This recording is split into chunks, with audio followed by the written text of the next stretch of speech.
ये हमला आगरा में समाजवादी पार्टी के सांसद रामजी लाल के घर हुआ है। करनी सेना के समर्थकों ने जमकर तोड़फोड़। अब सांसद का परिवार कानून व्यवस्था पर सवाल उठा रहा है। जो लोग आए उनको पूछते थे सत्ता संरक्षण प्राप्त। पूरी वीडियो देखिए, सब गाड़ियां तोड़ी गई हैं, घर पे पथराव किया गया है। समाजवादी पार्टी के अध्यक्ष अखिलेश यादव भी यूपी सरकार को घेर रहे हैं। अखिलेश ने कहा, और जो रामजिया सुमन जी के साथ घटना हुई है निंदनीय है, दुखद है। एक दलित सांसद जो बहुत ही अनुभवी हैं, उनके घर पर तब अटैक होना जब मुख्यमंत्री वहीं पर हैं। इसका मतलब मुख्यमंत्री जी की सहमति से हुआ है। ये जो जीरो टॉलरेंस की बात करने वालों का जीरो टॉलरेंस ही जीरो हो गया है। राजपूत समाज ने सांसद के खिलाफ मोर्चा खोल रखा है। सीएम योगी ने भी बिना नाम लिए निशाना साधा है। ये उनके संस्कार थे। हमारे यहाँ हम विरासत को सम्मान दे करके पूर्वजों के प्रति भी सम्मान का भाव रखते हैं। जिनके आदर्श औरंगजेब हों तो उनका आचरण भी उसी प्रकार का जरूर हो। सांसद रामजी लाल सुमन ने शुक्रवार को संसद में राणा सांगा को गद्दार करार दिया था। और अब बड़ी खबर का रुख कर रहे हैं। यूपी के सीएम योगी आदित्यनाथ ने आगरा में एक बड़ा बयान देते हुए कहा कि आगरा की पहचान छत्रपति शिवाजी महाराज से है। मुगलों का आगरा से क्या संबंध? आगरा का संबंध तो ब्रजभूमि से है। आगरा की पहचान छत्रपति शिवाजी महाराज से है। मुगलों का आगरा से क्या संबंध है? आगरा का संबंध ब्रजभूमि से है। आगरा का संबंध बिहारी लाल से है। आगरा में म्यूजियम बनेगा शिवाजी के नाम पर। पिछली सरकार ने क्या कहा, यहाँ पे एक म्यूजियम का निर्माण ये लोग करा रहे थे, उसका नाम भी इन्होंने मुगल म्यूजियम रखा। हमने कभी मुगलों का आगरा से क्या संबंध है? आगरा का संबंध ब्रजभूमि से है, वृंदावन बिहारी लाल से है, राधा रानी से है। और आगरा की पहचान अगर किसी से है तो छत्रपति शिवाजी महाराज से है। और इसीलिए हमने कहा यहाँ का म्यूजियम का नामकरण मुगल म्यूजियम नहीं होगा, छत्रपति शिवाजी महाराज के नाम पर होगा।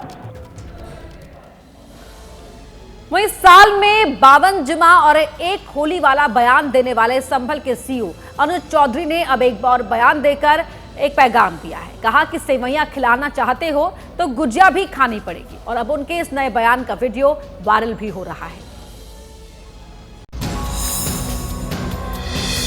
हर आदमी को अपना अधिकार है, पर आप यदि ईद की सेवैयां खिलाना चाहते हो तो आपको गुजिया भी खानी पड़ेगी। ये गुजिया खाऊंगा ये सेवैयां। पर यहाँ गड़बड़ हो जाती है, जहाँ एक बस खाने को तैयार, दूसरा खा नहीं रहा, तो यहाँ भाईचारा खत्म हो जाता। ये संभल के सीईओ अनुज चौधरी का नया पैगाम है जो उन्होंने बुधवार को पीस कमेटी की बैठक में दिया। इसके साथ ही उन्होंने साल में 52 जुमा और एक बार होली वाले बयान पर सफाई भी दी। मैंने क्या कहा था, पर किसी भी एक आदमी ने यदि मेरा वक्तव्य इतना गलत था तो वो उसे हाई कोर्ट में, सुप्रीम कोर्ट में क्यों चैलेंज नहीं किया, मुझे सजा करवाते। यदि मेरा वक्तव्य इतना गलत था, हर चीज दोनों धर्म के लिए बराबर बोली। निष्पक्षता से यदि हम काम करते हैं, उसमें कोई राजनीति ना करी जाए, क्योंकि हम राजनीति से बिल्कुल प्रेरित नहीं। उनको नेता बनने का शौक चढ़ रहा है, इसलिए इस प्रकार की बातें कर करके अपने आप को हाईलाइट करना चाहते हैं। शॉर्ट टर्म प्रमोशन है, जो कि ऐसा मुमकिन नहीं है। इस देश की जनता इतनी बेवकूफ़ नहीं है जो उनकी इस बहकावे में आकर करके इस प्रकार का कोई कदम उठाए। इस बीच यूपी में सड़क पर नमाज का मुद्दा एक बार फिर उठा है। मेरठ और संभल में पुलिस प्रशासन ने लोगों से अपील की है कि रमजान के आखिरी जुमे और ईद पर नमाज के लिए मस्जिद और ईदगाह जाए। अगर वहां भीड़ हो तो घर पर नमाज पढ़े, लेकिन सड़क पर नहीं। किसी भी सूरत हाल में रोड पर नमाज नहीं पढ़ी जाएगी, तो स्ट्रिक्ट इंस्ट्रक्शन से दिए गए हैं। इनको बता भी दिया गया है, अगर कोई बैठता है तो उसके खिलाफ बहुत ही सख्त कार्रवाई की जाएगी। उनके खिलाफ विधिक संगत कार्रवाई की जाएगी। अगर ऐसा कोई भी क्रिमिनल केस किसी के खिलाफ दर्ज होता है तो पासपोर्ट और जो लाइसेंसेज होते हैं वो नहीं दिए जाते जब तक कोर्ट से एनओसी ना मिले। अगर ये लोग कोर्ट से बरी हो जाएंगे तभी इनको पासपोर्ट या लाइसेंस मिलेगा। सड़क पर नमाज पढ़ने पर सख्त कार्रवाई और पासपोर्ट लाइसेंस तक आंच आने के मेरठ पुलिस के अल्टीमेटम को मुस्लिम समुदाय के कुछ लोग सही बता रहे हैं तो कुछ गलत। ये मुकदमे और बाजी है, ये चीजें गलत हैं। भाई मुसलमान एक साल में एक बार नमाज पढ़ता ही थी। वे गलत हैं जो राय देते हैं रोड पर नमाज पढ़ो, अन्य तो नमाज तो कायदे में मस्जिद में ही होनी चाहिए। संभल में भी ईद के दौरान नमाज पर पुलिस की नजर रहेगी। मस्जिद एवं ईदगाह के अंदर ही नमाज अदा की जाएगी और परिसर के बाहर सड़क पे कोई भी नमाज अदा नहीं की जाएगी और सड़क पर लोग बैठकर नमाज अदा नहीं करेंगे। दिल्ली में भी सड़क पर नमाज पढ़ने का मुद्दा तूल पकड़ रहा है। नवरात्रि और ईद को लेकर पहले ही मीट की दुकानों पर बयानबाजी हुई और अब सड़क पर नमाज को लेकर सियासत शुरू हो गई है। बीजेपी विधायक कर्नल सिंह ने दिल्ली पुलिस कमिश्नर को एक पत्र लिखा है जिसमें दिल्ली की सड़कों और सार्वजनिक स्थलों पर पढ़ी जाने वाली नमाज पर पूरी तरह से रोक लगाने की मांग की है। ट्रैफिक व्यवस्था बिगड़ने से लोगों को परेशानी का हवाला दिया है।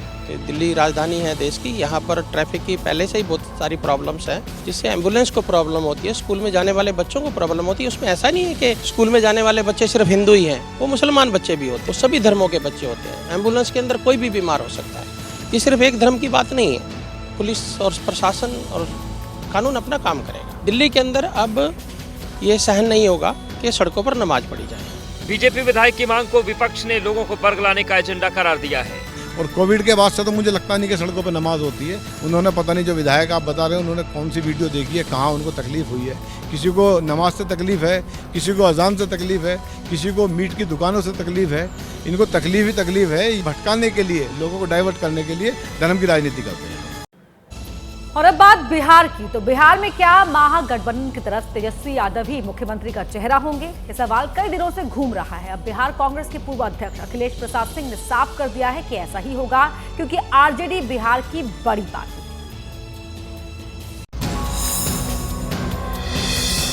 बिहार के चुनावी दंगल में एक तरफ महागठबंधन है, दूसरी तरफ एनडीए। एनडीए की ओर से तो साफ कर दिया गया है कि नीतीश के नेतृत्व में ही चुनाव लड़ा जाएगा।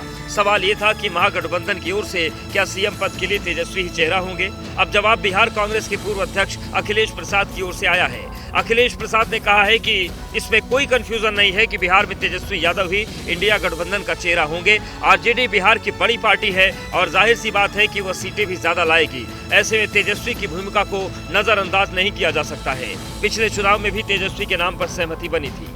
अब 2 दिन पहले आपको लेकर चलते हैं। ये तस्वीरें उस वक्त की हैं जब दिल्ली में आलाकमान के साथ बैठक के बाद बिहार कांग्रेस के नेता बाहर निकले थे। इस बैठक में अखिलेश सिंह भी थे। उस वक्त भी सीएम के चेहरे पर सवाल हुआ, तो सुनिए क्या कहा गया। इंडिया गठबंधन जब बैठेगी, सीट्स के बारे में चर्चा करेगी। अब सवाल ये है कि क्या अखिलेश सिंह का बयान ही आखिरी सत्य है या फिर सस्पेंस बाकी है? वहीं दिल्ली में बीती रात डिनर पर एनडीए के नेताओं की मुलाकात। सांसद संजय जायसवाल के आवास पर नेता जुटे तो सबने दावा किया कि अगली बार भी बिहार में भारी बहुमत से एनडीए की ही सरकार बनी।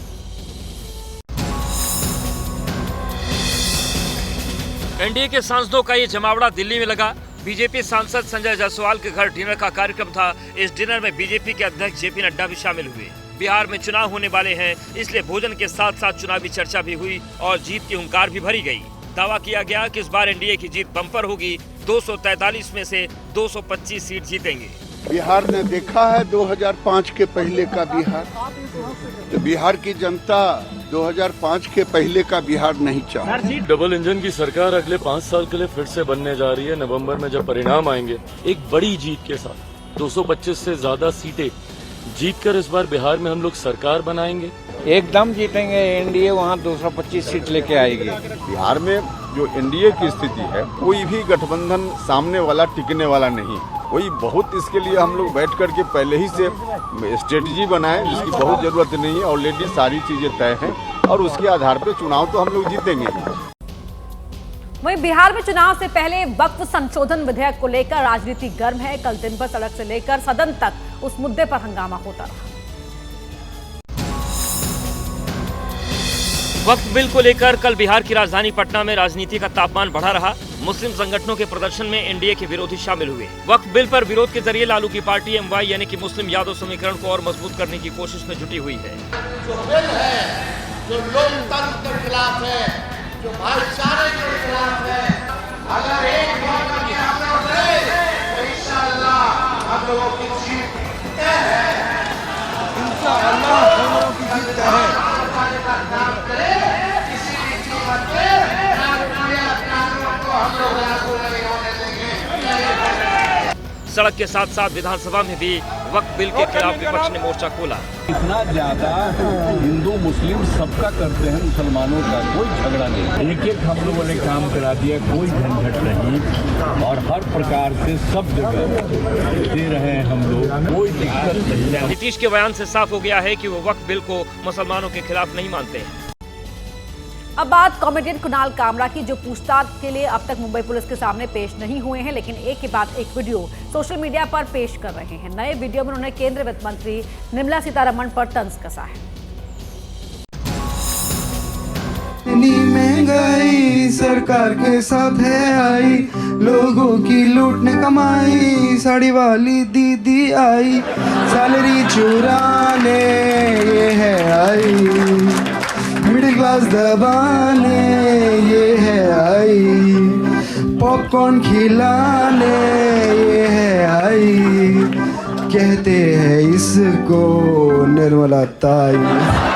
कुणाल कामरा ने अपने शो के दौरान जिन गानों की धुन पर पैरोडी बनाई, उनको लेकर म्यूजिक कंपनी टी सीरीज ने नोटिस भेज दिया है। क्योंकि उन गानों की असली रिकॉर्डिंग टी सीरीज ने की थी, इसलिए कॉपीराइट के उल्लंघन का नोटिस भेजा है। एकनाथ शिंदे से पहले भी कुणाल कई लोगों पर व्यंग करते रहे हैं और मुंबई पुलिस के सूत्रों के मुताबिक अगर जांच में सामने आता है कि कुणाल ने किसी नेता, अभिनेता या खिलाड़ी के ऊपर व्यंग किया होगा तो जांच करके उस पर भी कार्रवाई की जाएगी। कुणाल कामरा के खिलाफ नासिक के मनमाड़ में एक और मामला दर्ज हो गया है। इस बीच कुणाल के लिए राहत की खबर सिर्फ ये रही कि मुंबई के बाहर दर्ज मामले भी खार थाने में ट्रांसफर कर दिए गए हैं। वहीं कैश कांड को लेकर आरोपों में घिरे जस्टिस वर्मा की जांच जारी है। कल पुलिस की टीम उनके घर पर पहुंची थी। इलाहाबाद में आज लगातार 30 दिन वकीलों की हड़ताल भी जारी रहेगी। जस्टिस यशवंत वर्मा के घर मिले जले नोटों की गुत्थी अभी तक नहीं सुलझी है। कल दिल्ली पुलिस की टीम उनके घर पर पहुंची। करीब 2 घंटे तक डीसीपी पुलिस कर्मियों के साथ वहां रहे। जस्टिस वर्मा के घर के जिस हिस्से से नोट बरामद हुए, पुलिस उसकी सुरक्षा कर रही है। दिल्ली पुलिस ने वीडियो रिकॉर्डिंग भी की है। दूसरी ओर इलाहाबाद हाईकोर्ट के वकीलों की हड़ताल लगातार तीसरे दिन जारी है। वकीलों की हड़ताल की वजह से मुकदमों की सुनवाई नहीं हो पा रही। कल से फोटो आइडेंटिफिकेशन केंद्र भी बंद हो गया है, जिससे अब नए मुकदमों की एंट्री भी नहीं हो पाएगी। सुप्रीम कोर्ट कॉलेजियम ने हमारे मांगों को नजरअंदाज करते हुए माननीय न्यायाधीश महोदय को दिल्ली से इलाहाबाद ट्रांसफर करने का आदेश जारी कर दिया। हमें बिल्कुल मंजूर नहीं हुआ और हमने हड़ताल जारी कर दिया है। ये हमारी भ्रष्टाचार के खिलाफ लड़ाई है। एक न्यायाधीश महोदय जिनके ऊपर भ्रष्टाचार का आरोप लगा है, उनको दिल्ली से इलाहाबाद भेज करके ये साबित करने का प्रयास किया गया कि दिल्ली उनके लिए उपयुक्त नहीं, लेकिन इलाहाबाद उपयुक्त जगह है। केंद्र सरकार ने जस्टिस यशवंत वर्मा के मुद्दे को लेकर विरोध कर रहे इलाहाबाद हाईकोर्ट के वकीलों के प्रतिनिधिमंडल को बातचीत करने के लिए दिल्ली बुलाया है। दिल्ली में प्रचंड जीत के बाद अब बीजेपी की नजर पश्चिम बंगाल पर है और इसके लिए पार्टी ने कमर कस ली है, तैयारी शुरू कर दी है। इसका संकेत बुधवार को केंद्रीय गृह और सहकारिता मंत्री अमित शाह के बयान से मिला है।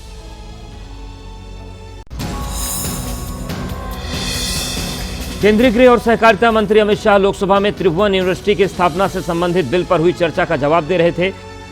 इस दौरान आयुष्मान योजना का जिक्र करते हुए उन्होंने टीएमसी पर कटाक्ष करते हुए कहा कि अगले चुनाव में दिल्ली की तरह पश्चिम बंगाल में भी बीजेपी की जीत होगी। आज देश के हर गरीब को दिल्ली में भी कमल खिल गया। दिल्ली बाकी था, वहां पर भी आयुष्मान भारत आ गया। मान्यवर, आज देश के हर गरीब को 5 लाख तक का खर्चे का चिंता नहीं करना। सिर्फ बंगाल बचा है दादा।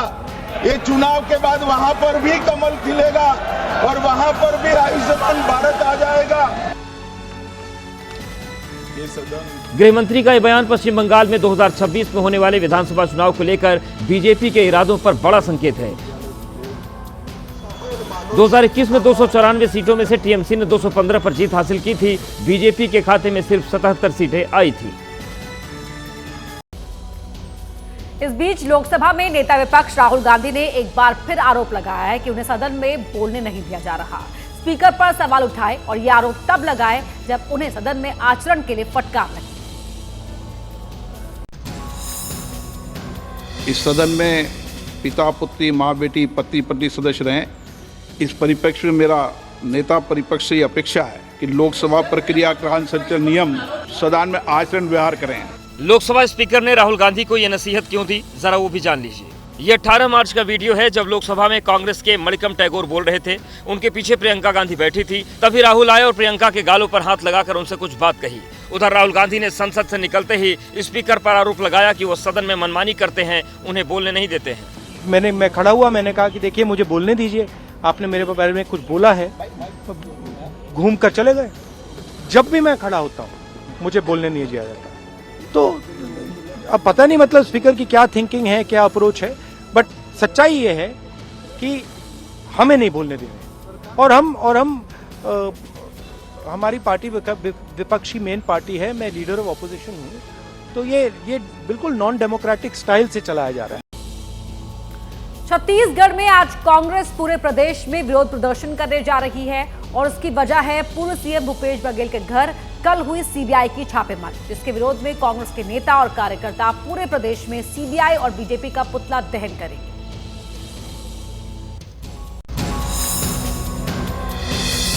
सीबीआई का action Mahadev betting app case से जुड़ा है, जिसमें सीबीआई ने छत्तीसगढ़ के पूर्व सीएम भूपेश बघेल समेत 4 आईपीएस के घर दबिश दी। 4 राज्यों में 60 ठिकानों पर छापा मारा। करीब 12 घंटे तक छापेमारी चली। सूत्रों के मुताबिक सीबीआई को कई अहम सबूत मिले हैं। भूपेश बघेल के घर से एक नीली डायरी बरामद हुई है। डायरी में पैसों के लेन देन का ब्यौरा है। कई आईएएस, पीसीएस और पत्रकारों के नाम हैं। कुछ बड़े कारोबारियों के नाम भी लिखे हैं। कई बिल्डर्स, ज्वेलर्स और हवाला से जुड़ी जानकारियां भी दर्ज हैं। आरोपी है, उस पर कोई कार्रवाई नहीं हो रही है। ये विशुद्ध रूप से राजनीतिक कार्रवाई है, क्योंकि 30 तारीख को प्रधानमंत्री आने वाले हैं, तो उसके भाषण के कंटेंट बनाने के लिए छापा डाला गया। नरेंद्र मोदी मुर्दाबाद। इसके अलावा कोई कारण नहीं है। झारखंड की राजधानी रांची में बीजेपी नेता की गोली मारकर हत्या कर दी गई। आज बीजेपी ने इसके खिलाफ रांची बंद का ऐलान किया है। बीजेपी कानून व्यवस्था के मुद्दे पर सोरेन सरकार को घेर रही है। रांची में लोगों का गुस्सा दिन दहाड़े बीजेपी के नेता की हत्या के बाद फूट पड़ा। जिला परिषद के पूर्व सदस्य और बीजेपी नेता अनिल टाइगर की गोली मारकर हत्या कर दी गई। इसके बाद कांके रोड के पास सड़क जाम कर लोगों ने विरोध जताया। अब बीजेपी कानून व्यवस्था को लेकर सोरेन सरकार पर सवाल उठा रही है। देखो, रांची सहित पूरा झारखंड अपराध कर्मियों गिरफ्त, रूल ऑफ लॉ कोलैप्स हो चुका है और अपराध कर्मियों को खुला छूट है। कोई सुरक्षित नहीं है। कानून व्यवस्था पूरी तरह ध्वस्त हो चुका है। पुलिस ने हत्या में शामिल एक अपराधी को गिरफ्तार कर लिया है। पुलिस का कहना है कि हत्याकांड में शामिल सभी आरोपी जल्द पकड़े जाएंगे। हत्या बहुत दुखद है, परंतु ये भी सत्य है कि रांची में जितनी भी इम्पोर्टेंट घटनाएं आज तक घटी है, लगभग सभी का उद्भेदन हुआ, सब में लोग पकड़े गए हैं। घटनाएं रुकनी चाहिए, नो डाउट, और घटनाएं घट जाए तो उसके बाद में अपराधियों को पकड़ना चाहिए। दुखद है ये, और हम लोग हत्यारों को पकड़ेंगे, सजा दिलाएंगे, ये मेरा वायदा है। हत्या के विरोध में आज बीजेपी और आजसू ने रांची बंद का ऐलान किया है। सेलिब्रिटी मैनेजर दिशा सालियान की मौत को लेकर महाराष्ट्र में इस समय राजनीति गरमाई हुई है। इस बीच एक बड़ा अपडेट आया है। दिशा के पिता के वकील ने दावा किया है कि उन्हें उनकी पोस्टमार्टम रिपोर्ट की प्रमाणित प्रति मिल गई है, जो अब तक की हुई जांच और दावों पर गंभीर सवाल खड़े करती है।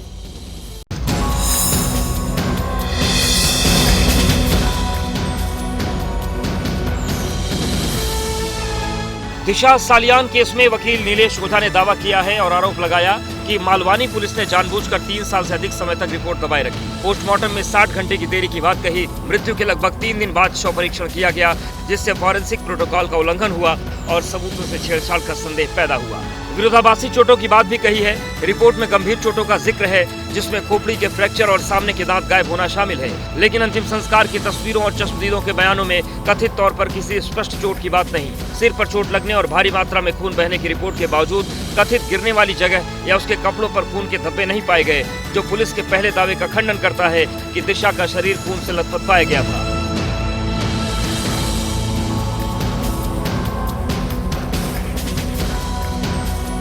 वकील नीलेश ओझा ने सबूतों से छेड़छाड़ और न्याय में बाधा डालने के लिए जिम्मेदार लोगों के खिलाफ तत्काल कार्रवाई की मांग की है।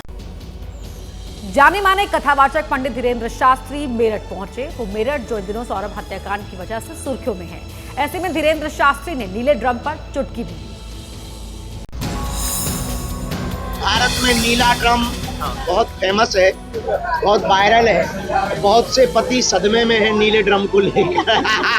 भगवान की कृपा है, हमारी तो शादी नहीं हुई है, लेकिन ये कर तो सुन लेना। नीला ड्रम अभी जो है बहुत वायरल है भाई साहब।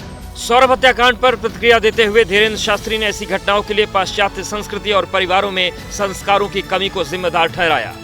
मेरठ का ये जो कांड हुआ निश्चित रूप से ये बहुत ही निंदनीय है और दुर्भाग्यपूर्ण है। वर्तमान समाज में घटते हुए परिवार की व्यवस्था, पाश्चात्य संस्कृति का आगमन, परिवारों को तलाक व परिवारों को मिटाने की साजिशों को पूर्ण कर हम यही चाहते हैं कि अपने जीवन काल में एक ही एंट्री होनी चाहिए और ये संस्कारों की कमी है। इसलिए संस्कारवान परिवार बनाने के लिए प्रत्येक भारतीयों को रामचरितमानस का आधार लेना आवश्यक है।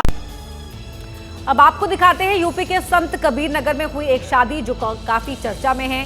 एक पति को जब अपनी पत्नी के किसी और से संबंध की जानकारी हुई तो उसने खुद अपनी पत्नी की शादी उसके प्रेमी से करा दी। सर्वमंगल मांगल्ये शिवे सर्वासाधिके शरणं त्र्यंबके गौरी नारायणी नमस्तुते सर्वस्वरूपे सर्वे सरस्वती सविते पवित्राय दुर्गे देवी नमस्तुते। यूपी के संत कबीर नगर की ये शादी सोशल मीडिया पर वायरल है। दुल्हन का नाम राधिका है और दूल्हे का नाम विकास है। राधिका की पहले शादी बबलू से हुई थी, उसके 2 बच्चे भी हैं। शादीशुदा होने के बावजूद विकास नाम के इस युवक से राधिका का प्रेम प्रसंग चल रहा था। जब उसके पति बबलू को इसकी भनक मिली तो उसने गांव समाज के साथ मिलकर दोनों की शादी कराने का फैसला किया। सर्वमंगल मांगल्ये शिवे सर्वासाधिके शरणं त्र्यंबके गौरी नारायणी नमस्तुते। तब क्या माहौल होता है, वो कहती है हम इसको जो है हम रखेंगे और रखेंगे, इसी पे हम रहेंगे। अच्छा हाँ, तो हम लोग मजबूर होकर जो इसको शादी करवाना पड़ा, इसीलिए हम अपने गांव पड़ोस को बुला के लेके गए। उसके बाद उसको मंदिर में उसकी शादी करवा दिए। गांव समाज के लोग इस शादी के साक्षी बने। अब दोनों बच्चों का पालन पोषण पूर्व पति बबलू ही करेंगे। मंदिर में शादी के बाद तहसील में इससे जुड़ा शपथ पत्र भी बनवाया गया है। वहीं यूपी के मऊ में बिजली मंत्री के कार्यक्रम के दौरान ही बिजली चली गई और अंधेरा छा गया। अब बिजली विभाग के 4 अधिकारियों के खिलाफ कार्रवाई की गई है। बिजली मंत्री के कार्यक्रम में ही जब बिजली गुल हो जाए तो फिर क्या हो? यूपी के मऊ में ऐसा ही हुआ। सरकार के 8 साल पूरे होने पर मंत्री जी विकास उत्सव में शामिल होने आए थे, तभी बिजली गुल हो गई और अंधेरा छा गया। अंधेरे में बिजली मंत्री को भाषण देना पड़ा। ये सब हुआ बिजली मंत्री अरविंद कुमार शर्मा के गृह जिले में। शहर के हनुमान घाट इलाके में कार्यक्रम था। अब बिजली मंत्री के कार्यक्रम में बिजली गुल होने का वीडियो सोशल मीडिया पर वायरल हो रहा है। कार्यक्रम में पहुंचे बीजेपी के नेता अपनी नाराजगी जता रहे हैं। इस प्रदेश के विकास पुरुषों में गिनती उनकी होती है, हमारे माननीय मंत्री जी की। ऐसे समय पर अगर बिजली कटी है तो मुझे लगता है कि माननीय जी इसको संज्ञान लेके कार्रवाई तो ऐसे लोगों को होनी है। बिजली विभाग की ये बदमाशी ही कही जाएगी। उनको पता होना चाहिए कि उनके विभाग के सर्वोच्च जो है अधिकारी जो है आ रहे हैं मऊ में, और उनको सजग रहना चाहिए था, ये गलती नहीं करनी चाहिए। मंत्री के कार्यक्रम में बिजली गुल होने के बाद विभाग ने इलाके के एसडीओ और जूनियर इंजीनियर को सस्पेंड कर दिया है और 2 बड़े अधिकारियों से जवाब मांगा गया है।